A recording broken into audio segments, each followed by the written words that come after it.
Thanksgiving is a unique American holiday. And what comes to mind when you think of Thanksgiving? We think of family and friends gathered around the table having a good meal and giving thanks for all of our blessings. And watching sports on TV, football,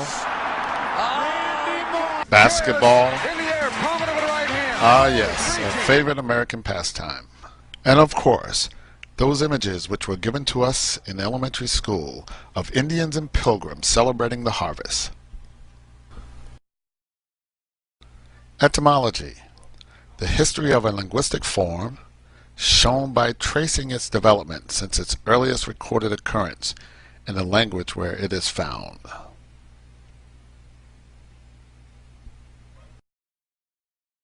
Today, November 23rd, is Thanksgiving, and because we've all heard the happy Pilgrim and Indian story, I thought it would be appropriate to share a less-heard tale, the true story of Thanksgiving. Most Americans today believe that Thanksgiving celebrates a harvest, but the real legacy of the Pilgrim Fathers includes treachery and terror as well. In 1637, near present-day Groton, Connecticut, over 700 men, women, and children of the Pequot tribe had gathered for their annual Green Corn Festival, which is our Thanksgiving celebration. In the pre-dawn hours, the sleeping Indians were surrounded by English and Dutch mercenaries who shot or clubbed them to death, while the terrified women and children who huddled inside the longhouse were burned alive. The next day, the governor of the Massachusetts Bay Colony declared a day of Thanksgiving because 700 unarmed men, women, and children had been murdered. Even the friendly Wampanoag did not escape the madness. The killings became more and more frenzied, with days of Thanksgiving feasts being held after each successful massacre. George Washington finally suggested that only one day of Thanksgiving per year be set aside, and Abraham Lincoln later declared Thanksgiving Day to be a legal national holiday during the Civil War. The Puritans who conducted this war profited greatly from its outcome. They seized land, they became rich through wampum and wampum tribute, they sold Pequot captives. Many of them became wealthy men as a result of this conquest. I estimate there was about 4,000 Pequots before the war. About 1,500 were killed or captured during the war. 300 or 400 or 600 at Mystic, and then several hundred during the ensuing 2 or 3 months. The majority of the tribe survived. Many of them sought safety with friends and allies at Quinnipiac, Long Island, Connecticut, Narragansett, Mohegans, some various Nipmuc groups, and a very few, perhaps no more than a dozen, were actually sold into slavery in the Caribbean. And I suspect that several hundred Pequots eventually ended up in Massachusetts Bay, Plymouth, and Connecticut colony as virtual slaves.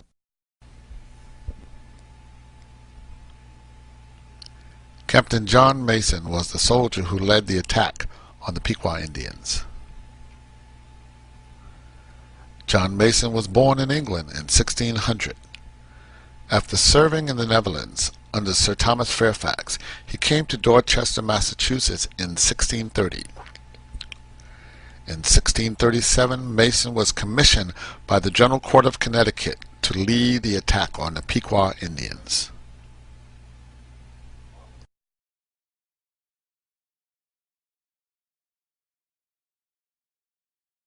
Captain John Mason was given numerous land grants and was awarded the prestigious rank of Major for his military success in the Pequot War.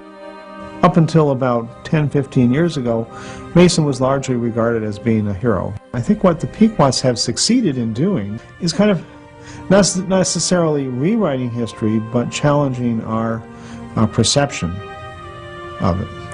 And I think that's a very valuable thing. I think too often we tend to accept the picture that's come down to us as being the truth. To remember John Mason as just an Indian killer, I think does disservice to what he did for the rest of his life as guardian of the Mohegan tribe. In his own words, John Mason formally stated in a letter to the General Court I shall not climb after applause, nor do I much fear a censure. I desire that my name be sparingly mentioned. My principal aim is that God may have his due praise. Signed, your unworthy servant, John Mason. I feel that this speaks volumes about the character of John Mason.